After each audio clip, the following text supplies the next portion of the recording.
Party అనే మాట నేను మీకు యాడ్ చేస్తా ఉన్నా. ఈ రోజు మళ్ళీ పార్లమెంట్ ఎన్నికల్లో మన చిత్తశుద్ధి చూడండి. పార్లమెంట్ ఎన్నికల్లో కూడా మొత్తం 17 సీట్లు తెలంగాణలో. 17 సీట్లుంటే 5 సీట్లు ఎస్సీ ఎస్టీ రిజర్వ్డ్ సీట్లు, మిగిలినవి 12 జనరల్ సీట్లు 12. ఆ 12 సీట్లలో 6 సీట్లు బీసీలకు ఇచ్చిన ఒకే ఒక్క పార్టీ 50% ఇలా బలహీన వర్గాలకు అవకాశం ఇచ్చిన ఒకే ఒక్క నాయకుడు కేసీఆర్ గారు అనే మాట నేను మీకు యాడ్ చేస్తా ఉన్నా. అంటే ఫూలే గారి జయంతి రాగానే దండేసి దండం పెట్టుడు వేరు, కానీ ఆయన ఆశయాలను కొనసాగించే విధంగా ఆచరణలో మాటల్లో కాకుండా చేతల్లో చూపిన ఒకే ఒక్క నాయకుడు ఈరోజు తెలంగాణ రాజకీయంలో కేసీఆర్ గారు అనే మాట నేను మీకు గుర్తు చేస్తా ఉన్నా.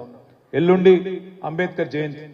మరి అంబేద్కర్ జయంతికి కూడా బహుశా కేసీఆర్ గారు అర్పించినట్టుగా ఇంత గొప్ప నివాళి ఇన్ని కార్యక్రమాలు దళితుల కోసం తీసుకున్న ప్రభుత్వం భారతదేశంలో ఎక్కడ లేదు.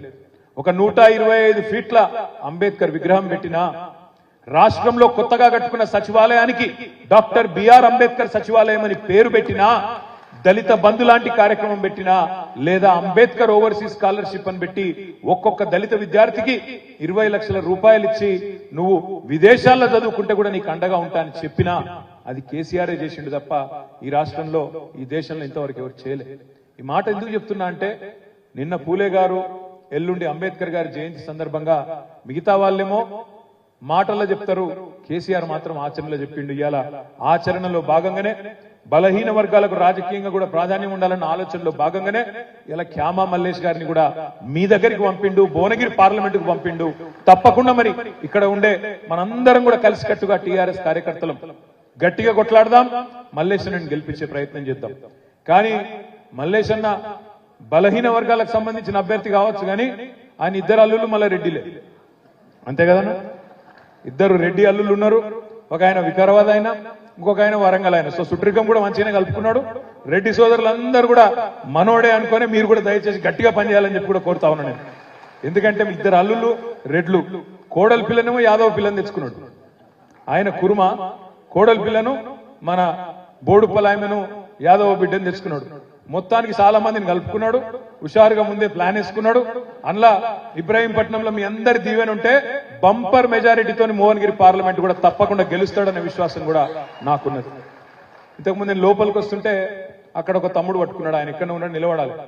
సుర్వి బాలరాజ్ గౌడ్ అని మన గ్రామ శాఖ అధ్యక్షుడు అని చెప్పిండు. ఆ తమ్ముడు ఎక్కడ నిలబడతాడు.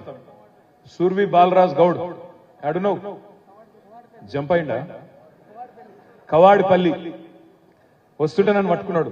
ఒక్క నిమిషం అన్నాడు. ఏం తమ్మి అంటే, అన్నా మేము గ్రామ శాఖ అధ్యక్షుడిని టిఆర్ఎస్ పార్టీ, మీరు ధైర్యంగా ఉండుర్రి, కింది స్థాయిలో క్యాడర్ గట్టిగా ఉంది, మీరు గట్టి కొట్లాడురు, మేము ఎంబడే ఉంటామని చెప్పి నాకు ధైర్యం చెప్పిండు ఆ తమ్ముడు ఇక్కడికి వచ్చేటప్పుడు. నేనేమంటున్నా, మేము ఎవ్వరం బీరిపోయలేం, భయపడలేం. అలా ఈ కాంగ్రెస్ బీజేపీలకు భయపడే పరిస్థితి అంతకంటే ఏం లేదు. ఎందుకంటే మన రేవంత్ రెడ్డి గారి సంగతి నాకంటే బాగా మీకే తెలుసు. మైకు వీరుడు ఆయన, మైకు మాత్రం పట్టుకుంటే పూనకం వస్తుంది, ఏది పడుతుంది మాట్లాడతాడు. ఇప్పుడిప్పుడే ప్రజలకు వాస్తవాలు తెలుస్తున్నాయి. అరిచేతిలో వైకుంఠం చూపెట్టిండు, అరిచేతిలో వైకుంఠం చూపెట్టిండు. ఏమన్నాడు, రేవంత్ రెడ్డి అంటేనే రియల్ ఎస్టేట్, రియల్ ఎస్టేట్ అంటేనే రేవంత్ రెడ్డి అన్నాడు. అన్నాడా లేదా? మరి అలా ఏమైంది రియల్ ఎస్టేట్ పరిస్థితి ఇబ్రాహీంపట్నంలో, రంగారెడ్డి జిల్లాలో? బాగుందా? మార్పు బాగుందా? మరి ఆలోచన చేయాలి. అందుకే ఇప్పుడు మనమేమో ఎంతసేపు ఏం ఆలోచన చేసినాం, 10 ఏళ్ళ అధికారంలో ఉంటే ఈ రాజకీయ పంచాయతీలొద్దు, కక్షలొద్దు, కేసులు పెట్టుడొద్దు, లంగ పనులు చేయొద్దు, మనం కూడా పార్టీల పరంగా భేదభావం చూపెట్టొద్దు, అందరు మనోళ్ళు అనుకుని పనిచేయాలి, అందరు మనోళ్ళని మందుకుపోయినాం. ఒక ఫాక్స్కాన్ తెచ్చుకోవాలి, దాంతో మంచి జరగాలని నేను కిషన్ రెడ్డి అని ఎంబడబడి, అన్నా జర ల్యాండ్ ఇయ్యే జల్దీ అని చెప్పి ఆయన ఎంబడబడి ఫాక్స్కాన్ తెప్పించినాం. ఇవాళ ఏప్రిల్ మేలో చాలు కావాల్సిన ప్రాజెక్ట్ మరి ఉన్నదో ఎవడని ఎత్తుకపోయిండో నేనైతే చూడలే. ఈ మధ్యన 4 నెలలు జర ఎవరన్నా పంపి అన్న, జర పంపించి 4 ఫోటోలు తీపిచ్చి ఇప్పుడే బంటికి చెప్పిన, అరే తమ్మి జర ఏమైందో చూడరా ఆడ ఫోటోలు తెప్పి అని చెప్పిన. కలెక్టరేట్ ఇక్కడనే కట్టుకున్నాం మీ నియోజకవర్గంలో, రంగారెడ్డి జిల్లా కలెక్టరేట్. ఇలా మీ ఇబ్రాహీంపట్నానికి తెచ్చిన ఘనత కూడా మీ కిషన్ రెడ్డి గారికి దక్కుతుందనే మాట కూడా నేను విజ్ఞప్తి చేస్తా ఉన్నా. కలెక్టరేట్ తెచ్చుకున్నాం, ఫాక్స్కాన్ తెచ్చుకున్నాం.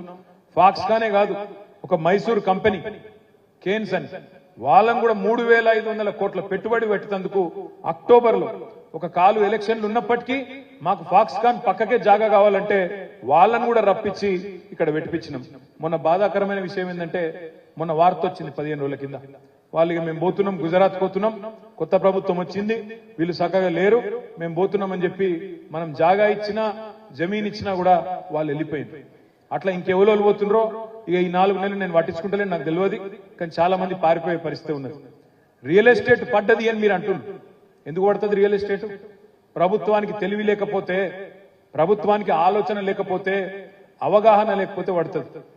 మనము మీ ఇబ్రాహీంపట్నం నియోజకవర్గంలో పక్కనే ఉండే మహేశ్వరం నియోజకవర్గంలో ప్రపంచంలోనే అతి పెద్దదైన ఫార్మాసిటీ పెట్టాలని చెప్పి రైతులకు సరైన నష్టపరిహారం ఇచ్చి సాధ్యమైనంత కాడికి బుదిరకిచ్చి వాళ్ళని బతిమిలాడి మొత్తానికి ఫార్మాసిటీ కోసం భూమి సేకరణ చేసినాయి. మొత్తం పంచభాక్ష పరమాణాలు కదా వడ్డించి పెట్టినట్టు వడ్డిచ్చిన ఇస్తరి వాళ్ళ ముంగడ పెట్టినాం. వాళ్ళకు తినుడు కూడా శాతమైతుంది కాంగ్రెస్ వాళ్ళు.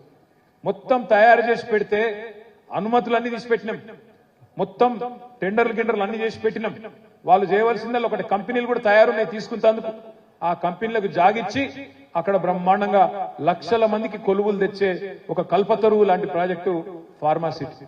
దాన్ని కూడా కనీసం నడుపుకునే తెలివి లేని సన్నాసులు ఈ కాంగ్రెస్ నాయకులు. ఎప్పుడొస్తుంది రియల్ ఎస్టేట్? అక్కడ కంపెనీలు వస్తే, అక్కడ ఫ్యాక్టరీలు వస్తే, పనిచేసేటోళ్ళు ఉంటే, దాని పక్కకు యూనివర్సిటీలు వస్తే, దాని పక్క కాలేజీలు వస్తే, దాన్ని ఆనుకొని రియల్ ఎస్టేట్ కూడా ఊపందుకుంటది. అంతేగాని మనం పరిశ్రమల కోసం పెట్టిన భూములు, ఇప్పుడే అన్న చెప్తున్నాడు రామరెడ్డి అన్న మనం ఇక్కడ TSIC కోసం ఇక్కడ తెచ్చిపెట్టి